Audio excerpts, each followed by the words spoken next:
Chers amis, comment allez-vous? Vous allez bien? Êtes-vous heureux? Je vous salue, chers, au nom de Jésus. Voyez-vous cet endroit? Il semble nouveau, n'est-ce pas? On dit que c'est probablement la tombe de Job. Cela se trouve dans la région de Salalah, au sultanat d'Oman. C'est une région très prospère.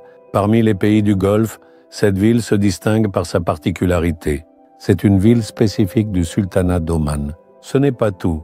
Cette région est également entourée de magnifiques zones montagneuses. Ce sont des paysages que vous ne trouverez pas dans d'autres pays du Golfe.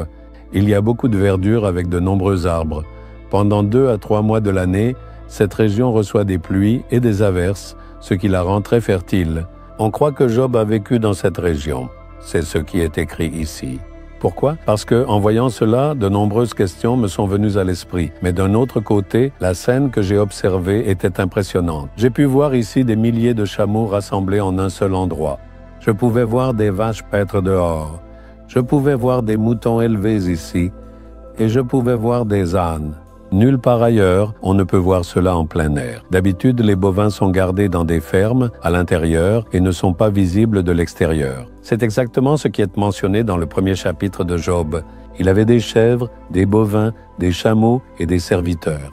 Comme on peut voir de telles scènes ici, on croit certainement que c'est l'endroit où Job a vécu. Les musulmans ont placé cette tombe ici, car ils croient que Job était un prophète. Selon leur tradition, Job est une figure importante qui a vécu dans cette... Ils considèrent qu'il était un prophète et ce sont eux qui entretiennent et protègent cet endroit. D'accord, que me dit bien le Seigneur aujourd'hui?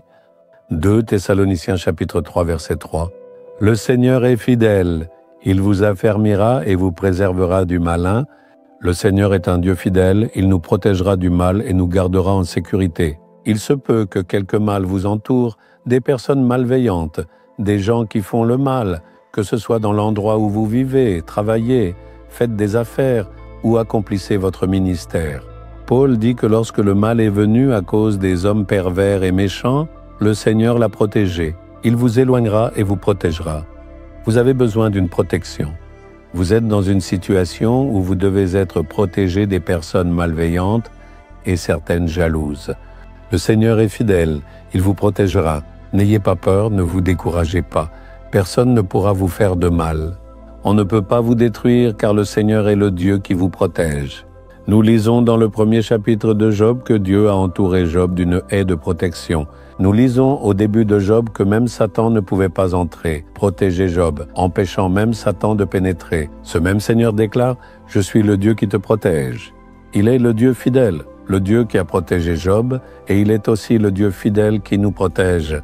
Alors, si Satan est venu et a pris tout ce qui appartenait à Job, c'est parce que le Seigneur lui en a donné la permission pour l'éprouver. Mais ensuite, il a béni Job au double de ce qu'il avait auparavant. A-t-il encore donné une occasion au diable de revenir?